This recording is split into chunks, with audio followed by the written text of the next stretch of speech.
अशोक खराचं जे प्रकरण आहे हे आताचं नाही, सरकारच्या निदर्शनास हे गेले अनेक महिन्यापासून लक्षात होतं, पण नेमकी हीच तारीख का निवडली? एकनाथ शिंदे हे दिल्लीला भाजपच्या आकांना भेटायला गेलेत आणि ते इकडे फडणवीसांच्या खुर्चीला धक्का लागते का ही भीती निर्माण झाली आणि म्हणून या घटनेमध्ये जो राजकीय वास येतो आहे त्याचं कारण आहे की महाराष्ट्रामध्ये एकनाथ शिंदे असतील की फडणवीस असतील यांच्यामधला जो संघर्ष आहे तो विधानसभेतही आम्ही पाहिलेला आहे आणि त्याच्यामुळे या अशोक खरातला त्याच्या बंधुगिरीच्या बाबतची सरकारला माहिती असल्यामुळे त्याला ऐन वेळेवर हे सगळं वातावरण बदलवण्याच्या दृष्टिकोनातून आणि याचे धागे खराताचे देशाच्या गृहमंत्र्याबरोबर आहे आणि म्हणून अशा पद्धतीचं हे ट्रँगल उभं करण्याचं काम या बंधुबाबाच्या प्रकरणात केलं गेलेलं होतं. आपल्याला लक्षात असेल, मी विधानसभेत बोललो की ज्या आयजी आहेत तिथले नाशिक विभागाचे, जेव्हा ही घटना बाहेर आली, तो परब आणि दोघं जणांनी जेव्हा ते व्हॉट्सअप त्या खरातांना केले त्या काही दृश्यांचे, त्या आधारावर खराताला वाटलं की आता हे भानगड मोठी होणार आणि म्हणून खरात या आयजीकडे गेले आणि यांच्यावर कारवाई करायच्या बाबतची भूमिका त्यांच्यासमोर मांडली.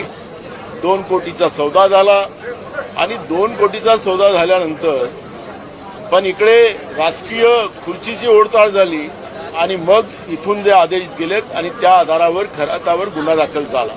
तर इथं प्रश्न निर्माण असा झाला की सरकारला ही सगळी घटना माहीत होती, त्या ठिकाणी महिलांचं शोषण होते आहे, त्यांच्या शुद्धीकरणाच्या नावाने चांगल्या चांगल्या घरच्या महिलांना त्या ठिकाणी ओढून त्यांच्या पांढरपेशांबरोबर उद्योगपत्यांबरोबर जोड्या लावून त्यांचं अजून शोषण घेऊन त्यांचं ब्लॅकमेलिंग करून खरात त्या ठिकाणी पैसे लुटत होता हे सरकारला माहीत होतं, पण सरकार त्याला राजकीय वापर करते आणि हिंदूच्या नावाने सत्ता गाजवणारी लोक, जी लोक हिंदू धर्माला भ्रष्ट करतात,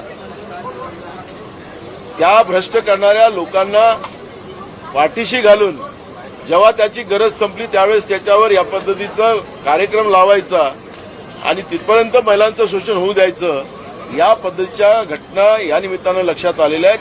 विधानसभेत आम्ही सांगितलं की मुख्यमंत्र्यांनी याचं उत्तर दिलं पाहिजे. ही घटना ज्या पद्धतीनं आपल्याला सोपी वाटते ती सोपी नाही आहे. सरकारचं याच्यामध्ये सहभाग आहे. तो बंधुबाबा देशाच्या गृहमंत्र्यापर्यंत, राज्याच्या मुख्यमंत्र्यापर्यंत अनेक मंत्री 7 मार्चला पुण्यामध्ये हा जो खरात होता दिवसभर एका मंत्र्याच्या घरी होता 7 मार्चला, मी तोही उल्लेख केला. त्यामुळे ही सगळे मंत्रिमंडळच या खराताच्या ओशन पाण्यामध्ये हे भिजलेलं आहे आणि म्हणून या सरकारने राजीनामाच दिला पाहिजे.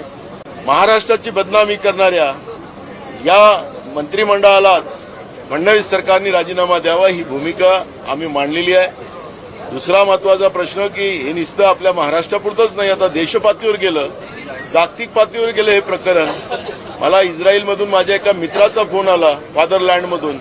फादरलँड, आपण मदरलँड में रहते, वो फादरलँड आहे.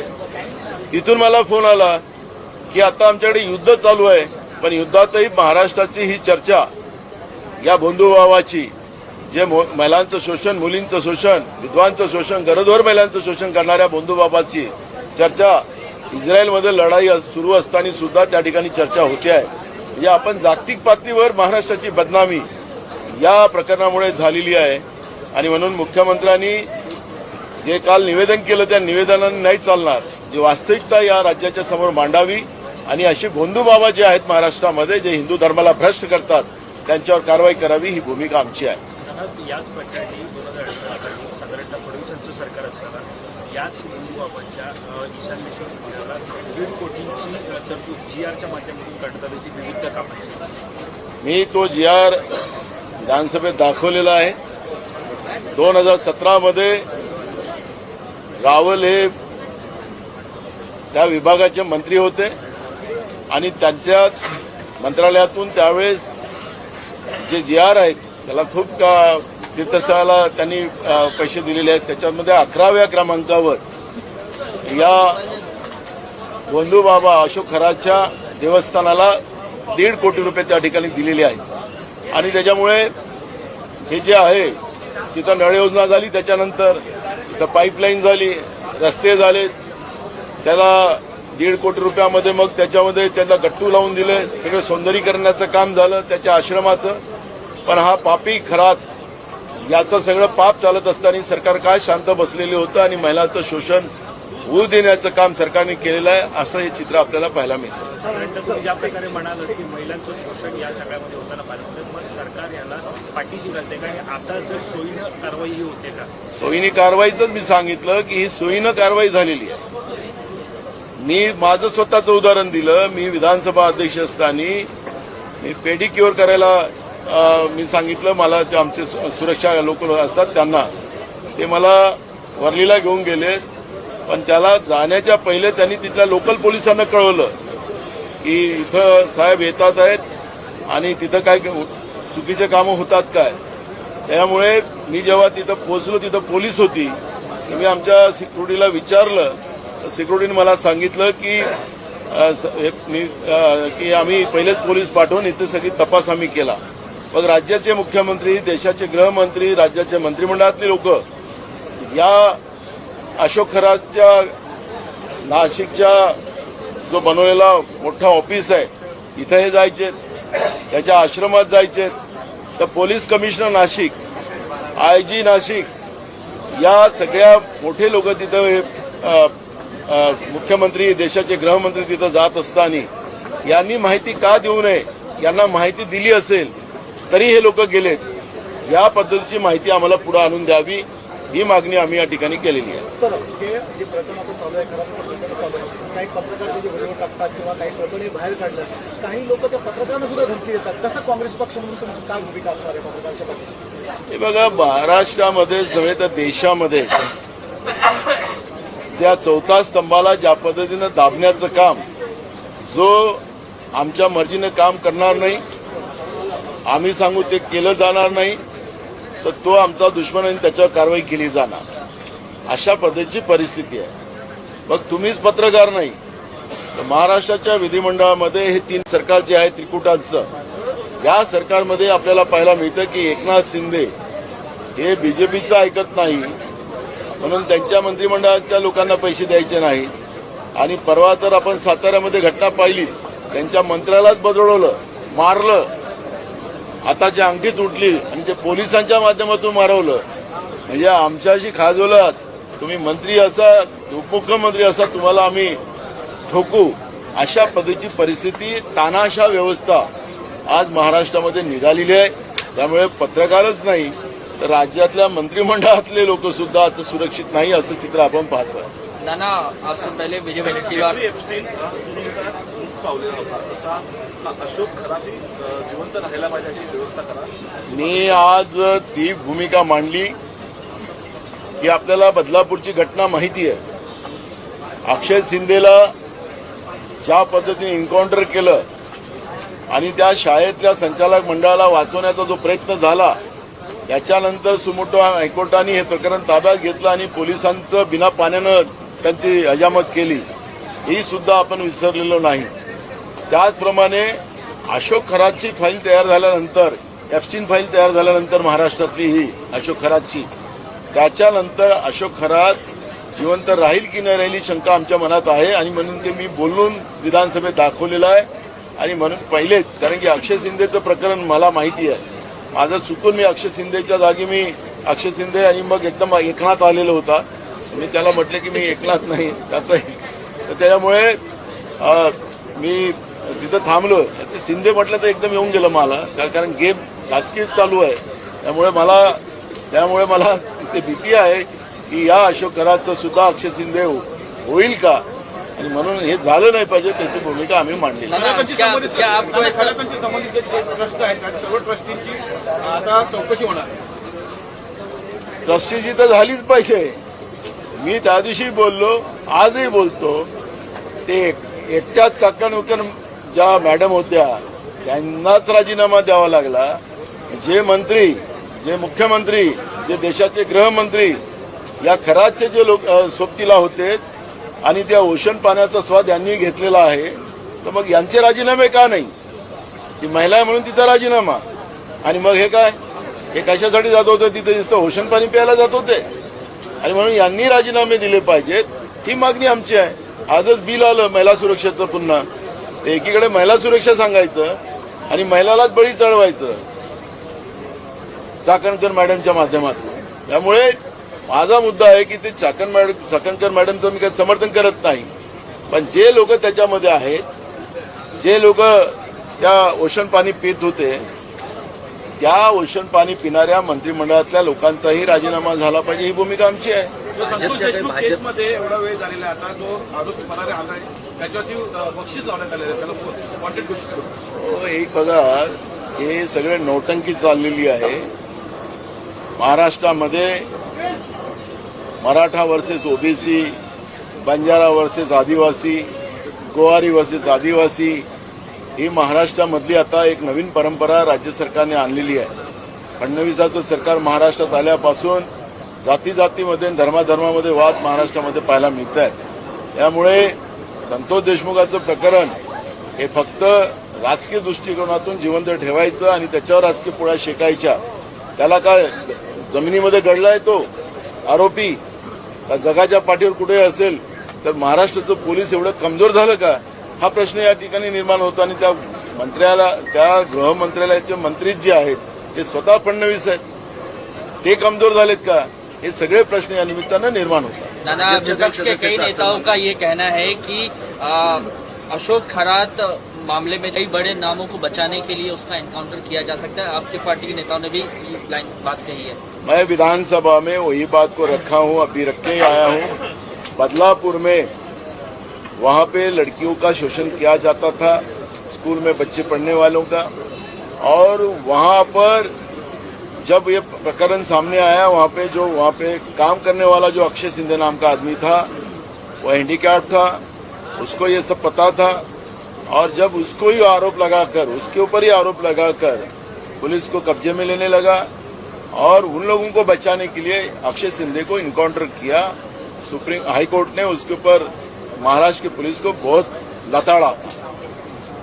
वैसे ही एप्स्टीन फाइल जैसी हुई, जैसे अमेरिका में एप्स्टीन को जेल में मारा गया, वैसे ये बुंदू बाबा अशोक खरात को भी सब मालूमात लेने के बाद, जो फाइल तैयार होने के बाद किसी को ब्लैकमेल करने के लिए वो फाइल का यूज किया जाएगा और अशोक खरात को भी इनकाउंटर किया जाएगा, ये डर हमारे को है.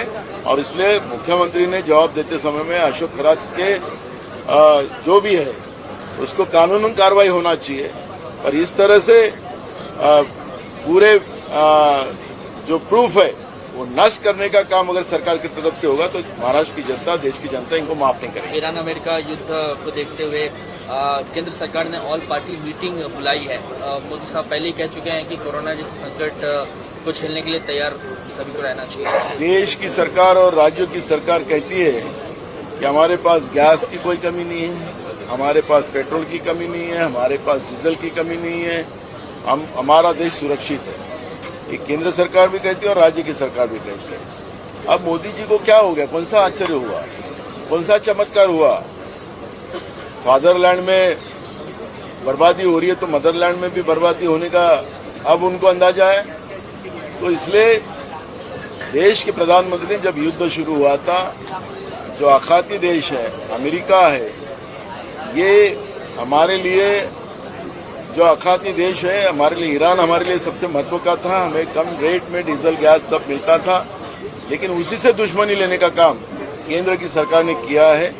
और मुझे लगता है कि इतने दिनों के बाद, जब ये शुरुआत में ही अगर प्रधानमंत्री अगर देश के सब बारे में उनको थोड़ा भी ये रहता, तो तभी विरोधी पक्ष के सभी लोगों को बुलाकर देश पे आने वाले इस संकट के ऊपर चर्चा करना चाहिए था.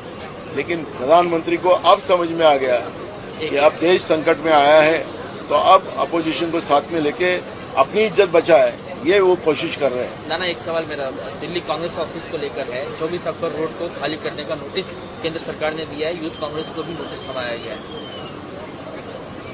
वो प्रोसीजर है और प्रोसीजर के आधार पे हो रहा है, तो इसलिए मैं उसके ऊपर कोई टिप्पणी नहीं करना चाहूँगा.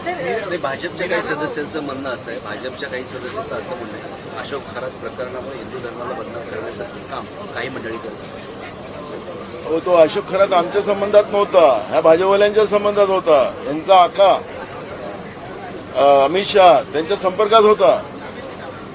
त्यांच्या सरकारचे मंत्री त्यांच्यामध्ये होते, मुख्यमंत्री होते. त्याला आता आम्ही बदनाम करायला जातो ते उलट्या चोरांच्या बोंबा आहेत. हिंदू धर्माला यांनी बदनाम केलं. या महाराजांना हेच सांगायची का भाजपला वोट करा म्हणून. त्यामुळे चोरांच्या उलट्या त्या नांदेडमध्ये घटना झाली, त्या आश्रमामध्ये तो हरिहर काय महाराज आहे, तो हा कृष्णाचा अवतार होता. आणि बायोलॉजिकल आता देशामध्ये तर झालेच आहे काही लोक, मी देवाचाच अवतार आहे सांगायला. त्यामुळे हे जे आहे धर्माला भ्रष्ट करणारी व्यवस्थाच भाजप आहे. त्यामुळे हिंदू धर्माचा नाशच हे बीजेपी करेल. धर्माच्या नावाने राजकारण करून हिंदू धर्मासारख्या या चांगल्या धर्माला बाद करण्याचं काम बीजेपी करते आहे, असं आमचं म्हणणं आहे. सर, वडेट्टीवार म्हणाले की त्याचा एन्काउंटर पण होऊ शकतो. तुम्हाला पण मी म्हणालो विधानसभेत, मीच त्याला वडेट्टीवार साहेब इकडे बोलले असते, मी विधानसभेत बोललो. अक्षय शिंदे सारखं मी एकनाथ शब्द आला होता माझ्याकडे, पण मी आपला शब्द थांबवला आणि अशोक खरात यांना एन्काउंटर करतील अशा पद्धतीची परिस्थिती महाराष्ट्रात होऊ शकते. फाईल तयार झाल्यानंतर मी विधानसभेत बोललो.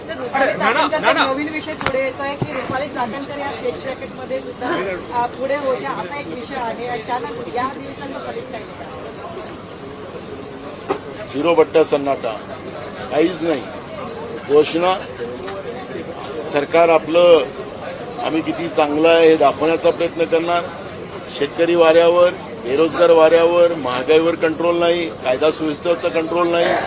सरकारचं फेल्युअर आपल्याला या अधिवेशनात पाहायला मिळालेलं आहे. आम्ही विरोधक म्हणून आम्ही पूर्ण लढाई लढली, आम्ही जनतेचे प्रश्न मांडलेत, पण सरकार ते ऐकायला नाही. पाचवी बहुमताच्या आधारावर आपले सगळे बिलं पारित करणं, कामाचा जे रोजचं विधानमंडळातलं कामकाज असते त्याला वेळेप्रमाणे बदलवणं आणि या पद्धतीनं अजितदादा पवार सारख्या त्यांच्याच मंत्रिमंडळातल्या माणसाच्या बद्दलची साधी चर्चा करायला तयार नाही. अजून महाराष्ट्रात गुन्हा दाखल झालेला नाही, तो अपघात नाही, ही हत्या आहे. अशा पद्धतीचं आता आमचंही मत व्हायला लागेल. रोहित पवार प्रकरणामध्ये नवीन महिला समोर येते, त्याच्यामध्ये त्यांचं असं म्हणणं आहे अजितदादाचा घात झालेला आहे असं आमचं मत आहे. त्याच्यामध्ये पक्ष हायजॅक करण्याचा प्रयत्न सुद्धा सुनील तटकरे यांचं त्यांनी नाव घेतलं, प्रफुल्ल पाटीलांचं नाव घेतलं आणि यानंतर सुमित्राताईंना जेव्हा कळालं त्यावेळी त्यांनी निवडणूक आयोगाला कळवलं की ही जी प्रोसेस सुरू झालेली ती थांबवा, म्हणजे पक्ष स्वतःच्या ताब्यात घेण्याची रोहित पवारांनी आरोप केला. रोहित पवारांजवळ माहिती असेल, कारण मला त्यांच्या पक्षाची माहिती नसल्यामुळे मी काही त्याच्यावर वक्तव्य करणार. मीरा भाईंदरमध्ये जे 7-11 जे नावाचं जे संस्था आहे बिल्डर, त्याच्यामध्ये मुख्यमंत्र्याचा हिस्सा आहे अशा पद्धतीचं त्या ठिकाणी बोललं जातं. जो बिल्डर आहे तो बिल्डरना स्टॅम्प ड्युटी देत, मँग्रोवच्या जागा ताब्यात घेतो, आदिवासीच्या जमिनी ताब्यात घेतो, तिथल्या रहिवाशांच्या जागा ताब्यात घेतो, गुंडागिर्दी करतो. कोणी काही करत नाही, ना पोलीस करत, ना महसूलचे लोक काही करत. आणि म्हणून हे प्रकरण पीओमोमध्ये गेलं, पीओमोमधून ते फोन मुख्यमंत्र्याला आलं, तरी सुद्धा या प्रकरणामध्ये लक्ष दिलं जात नाही. याचाच अर्थ मुख्यमंत्र्याचा त्याच्यामध्ये सहभाग आहे. अशा पद्धतीची आता चर्चा मोठ्या प्रमाणात होते. अजितदादाची ही फाईल टाकल्या जाईल की या अधिवेशनामध्ये सरकार मायबाप आहे, त्याच्यामुळे काय करणार.